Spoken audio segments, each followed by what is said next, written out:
ಕೇಂದ್ರದ ಸಚಿವರುಗಳು ಏನು ಉಪಯೋಗ ಆಗಿಲ್ಲ ಕುಮಾರಸ್ವಾಮಿ ಸರ್. ನನಗೆ ಅವರಿಂದ ಉಪಯೋಗ ಆಗಿದೆ ಆಗಿಲ್ಲ ಅನ್ನೋದಕ್ಕಿಂತ ವಿತ್ತ ಸಚಿವರೇ ಕರ್ನಾಟಕವನ್ನ ಪ್ರತಿನಿಧಿಸ್ತಾ ಇದ್ದಾರೆ. ಅವರಿಗೆ ಕರ್ನಾಟಕದ ಬಗ್ಗೆ, ದಕ್ಷಿಣ ಭಾರತಕ್ಕೆ ಆಗ್ತಾ ಇರ್ತಕ್ಕಂಥ ಅನ್ಯಾಯಗಳ ಬಗ್ಗೆ, ತೆರಿಗೆ ರೂಪದಲ್ಲಿ ಕೊಡ್ತಾ ಇರ್ತಕ್ಕಂಥದ್ರ ಬಗ್ಗೆ ಇವತ್ತು ಸುಮಾರು 4.5 ಲಕ್ಷ ಕೋಟಿ ರೂಪಾಯಿ ಹಣವನ್ನ ಕರ್ನಾಟಕ ಈ ಬಾರಿ ತೆರಿಗೆ ರೂಪದಲ್ಲಿ ಕೊಟ್ಟಿದೆ. ಎಕ್ಸಾಕ್ಟ್ ಫಿಗರ್ಸ್ ನನಗೆ ಗೊತ್ತಿಲ್ಲ. ಕಳೆದ ವರ್ಷ 4 ಲಕ್ಷ ಕೋಟಿ ಹೆಚ್ಚು ಅನುದಾನ ಕೊಟ್ಟಿತ್ತು. ಈ ವರ್ಷ 5,000 ಕೋಟಿ ಜಾಸ್ತಿ ಮಾಡಿದ್ದಾರೆ ಅಂತ ಅಂದ್ರೆ ಬಹುಶಃ 5 ಲಕ್ಷ ಕೋಟಿ ನಮ್ಗೆ ಅನುದಾನ ನಮ್ಮ ತೆರಿಗೆ ರೂಪದಲ್ಲಿ ನಾವು ಕೊಟ್ಟಿದ್ದೀವಿ ಅಂತ ಕಾಣಿಸ್ತದೆ. ಹಾಗಾಗಿ ಅವರು 51,000 ಕೋಟಿ ಹಣವನ್ನ ಕೊಟ್ಟಿದ್ದಾರೆ. ಸೊ ಇಂತಹ ಒಂದು ಪರಿಸ್ಥಿತಿನಲ್ಲಿ ಗುಜರಾತ್ ಅನ್ನ ಅಭಿವೃದ್ಧಿ ಪಡಿಸಲಿಕ್ಕೆ, ಉತ್ತರ ಭಾರತದ ಉತ್ತರ ಪ್ರದೇಶವನ್ನ ಅಭಿವೃದ್ಧಿ ಪಡಿಸಲಿಕ್ಕೆ ಹೋಗಿ ಕರ್ನಾಟಕವನ್ನ ಕಡೆಗಣನೆ ಮಾಡ್ತಾ ಇದ್ದಾರೆ. ಕೇವಲ ಎಲ್ಲ ದೃಷ್ಟಿ, ದೂರದೃಷ್ಟಿ, ಹತ್ತಿರ ದೃಷ್ಟಿ ಎಲ್ಲ ಕೂಡ ಎಲ್ಲಿದೆ ಅಂತ ಅಂದ್ರೆ ಕೇವಲ ಉತ್ತರ ಪ್ರದೇಶ, ಬಿಹಾರ ಮತ್ತು ಗುಜರಾತ್ಗೆ ಮಾತ್ರ ಮೀಸಲಾಗಿದೆ ಈ ದೇಶದ ಆಡಳಿತ. ಇನ್ನುಳಿದಂತಹ ರಾಜ್ಯಗಳು, ಅದರಲ್ಲೂ ಕೂಡ ಕರ್ನಾಟಕದಂತಹ ಪ್ರಗತಿಪರ ರಾಜ್ಯ ಇವತ್ತು ಹಿಂದೆ ಸರಿಲಿಕ್ಕೆ ಕೇಂದ್ರದ ಹಣಕಾಸು ನೀತಿ ಮತ್ತು ಕೇಂದ್ರದ ತಾರತಮ್ಯ ಕಾರಣ. ಇದಕ್ಕೆ ಕನ್ನಡಿಗರು ಎಚ್ಚೆತ್ಕೋಬೇಕು.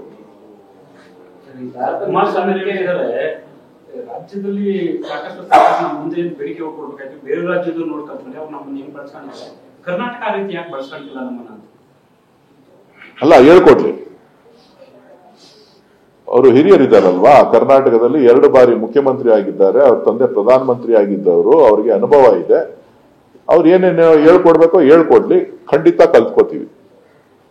ಸರ್ಕಾರ ಕಲ್ತ್ಕೋತದೆ. ತಾರತಮ್ಯದ ಕಾರಣಕ್ಕಾಗಿ ತಾವು ಹಿಂದೆ ಒಂದು ಮಾತು ಹೇಳಿದ್ರು, ಪ್ರತ್ಯೇಕ ಕೂಗು ಜಾಸ್ತಿ ಆಗಿದೆ, ಜನ ಎಚ್ಚೆತ್ಕೋತಾರೆ ಅಂತ. ಈಗ ಇನ್ನಷ್ಟು ತಾರತಮ್ಯ ಖಂಡಿತ ಅರ್ಥ ಆಗ್ತಾ ಇದೆ. ಸಾರ್ವಜನಿಕವಾಗಿ ಚರ್ಚೆಗಳಾಗ್ತಾ ಇದೆ, ಚರ್ಚೆಗಳಾಗಬೇಕು. ಇವತ್ತು ನಮ್ಮ ತೆರಿಗೆ, ನಮ್ಮ ಹಕ್ಕು ಅಂತಕ್ಕಂಥದ್ದು ನಮ್ಮ ಪ್ರತಿಪಾದನೆ ಆಗ್ಬೇಕು.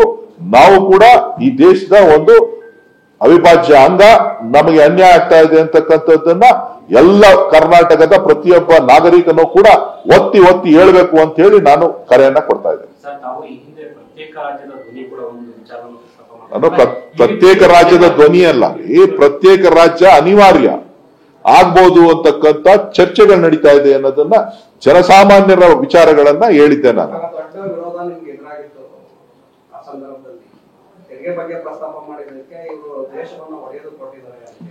ನೋಡ್ರಿ, ದೇಶವನ್ನ ಹೊಡಿತಾ ಇರ್ತಕ್ಕಂಥವ್ರು ಭಾರತೀಯ ಜನತಾ ಪಕ್ಷರು ಕೇವಲ 3 ರಾಜ್ಯಗಳನ್ನ ಕೇಂದ್ರೀಕೃತವಾಗಿ ಅಭಿವೃದ್ಧಿ ಪಡಿಸಲಿಕ್ಕೆ ಇವತ್ತು ಉಳಿದ ರಾಜ್ಯಗಳಿಗೆ ತಾರತಮ್ಯ ಮಾಡ್ತಾ ಇದ್ದಾರೆ. ಭಾರತೀಯ ಜನತಾ ಪಕ್ಷದ ನೀತಿ ಒಡೆದು ಆಳುವ ನೀತಿ. ಒಕ್ಕೂಟ ವ್ಯವಸ್ಥೆಯನ್ನ ಎಲ್ಲರನ್ನೂ ಕೂಡ ತೆಗೆದುಕೊಂಡು ಹೋಗುವಂತದ್ದೆಲ್ಲ. ತೆರಿಗೆ ಅನ್ಯಾಯ ಏನಾಗ್ತಾ ಇದೆ ನಿಮ್ಮ ಮುಂದೆನೇ ಇದೆ, ಮಾಧ್ಯಮಗಳಲ್ಲಿ ಸ್ಪಷ್ಟವಾಗಿ ಬಿತ್ತರ ಆಗಿದೆ. ಯಾವ್ಯಾವ ರಾಜ್ಯಕ್ಕೆ ಎಷ್ಟೆಷ್ಟು ಹಣ ಕೊಟ್ಟಿದ್ದಾರೆ, ಉತ್ತರ ಪ್ರದೇಶಕ್ಕೆ ಎಷ್ಟು ಕೊಟ್ಟಿದ್ದಾರೆ, ಮಧ್ಯಪ್ರದೇಶಕ್ಕೆ ಎಷ್ಟು ಕೊಟ್ಟಿದ್ದಾರೆ, ರಾಜಸ್ಥಾನಕ್ಕೆ ಎಷ್ಟು ಕೊಟ್ಟಿದ್ದಾರೆ, ಗುಜರಾತ್ಗೆ ಎಷ್ಟು ಕೊಟ್ಟಿದ್ದಾರೆ, ಕರ್ನಾಟಕಕ್ಕೆ ಎಷ್ಟು ಕೊಟ್ಟಿದ್ದಾರೆ ಅಂತ ಹೇಳಿ ಸ್ಪಷ್ಟವಾಗಿ ತಾವೇ ರಾಷ್ಟ್ರದ ಜನರಿಗೆ ತಿಳಿಸಿದ್ದೀರಿ. ಇದರಲ್ಲಿ ತಪ್ಪೇನಿದೆ? ನಾವ್ ಹೇಳಂತದ್ದಲ್ಲ, ಅವ್ರು ಕೊಟ್ಟಿರೋದನ್ನ ನೀವು ಹೇಳಿದಿರಿ. ಈಗ ಫ್ರೀ ಬೀಸ್ ಅಂತ ಹೇಳ್ತಾ ಇದ್ರು. ಈಗ ತೆರಿಗೆಯನ್ನ ತೆಗೆದಿದ್ದಾರೆ. ಯಾರಿಗನುಕೂಲ ಆಗಿದೆ? ರೈತರಿಗೆ ಅನುಕೂಲ ಆಗಿದ್ಯಾ? ಕೂಲಿ ಕಾರ್ಮಿಕರಿಗೆ ಅನುಕೂಲ ಆಗಿದ್ಯಾ? ಯುವಕರಿಗೆ ಅನುಕೂಲ ಆಗಿದ್ಯಾ? ಶಿಕ್ಷಣ ಕ್ಷೇತ್ರಕ್ಕೆ ಅನುಕೂಲ ಆಗಿದ್ಯಾ? ಆರೋಗ್ಯ ಕ್ಷೇತ್ರಕ್ಕೆ ಅನುಕೂಲ ಆಗಿದ್ಯಾ? ಉದ್ಯೋಗಗಳ ಸೃಷ್ಟಿಯಾಗೋದಕ್ಕೆ ಏನಾದ್ರೂ ಕಾರ್ಯಕ್ರಮಗಳಿದ್ಯಾ? ಕಳೆದ 10 ವರ್ಷಗಳಿಂದ ಹೇಳಿದಂತ ಎಲ್ಲ ಬಜೆಟ್ಗಳನ್ನ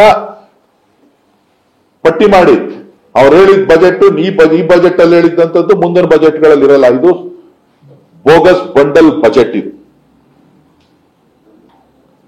ಬೇರೆ ಏನೂ ಅಲ್ಲ. ಬಿಹಾರವನ್ನ ಚುನಾವಣಾ ದೃಷ್ಟಿಯಿಂದ ರಾಜಕೀಯವನ್ನ ಅಸ್ಥಿರತೆಯನ್ನ ಉಳಿಸ್ಕೊಳ್ಳಿಕ್ಕೋಸ್ಕರ ಬಿಹಾರ ಮತ್ತು ಆಂಧ್ರ ಪ್ರದೇಶವನ್ನ ತೃಪ್ತಿಪಡಿಸಿಕೊಟ್ಟಂತ ಒಂದು ಕೇಂದ್ರದ ಬಜೆಟ್ ಇದು. ಹೊತ್ತು ನ್ಯಾಯಸಮ್ಮತವಾದಂತ ಬಜೆಟ್ ಅಲ್ಲ ಇದು.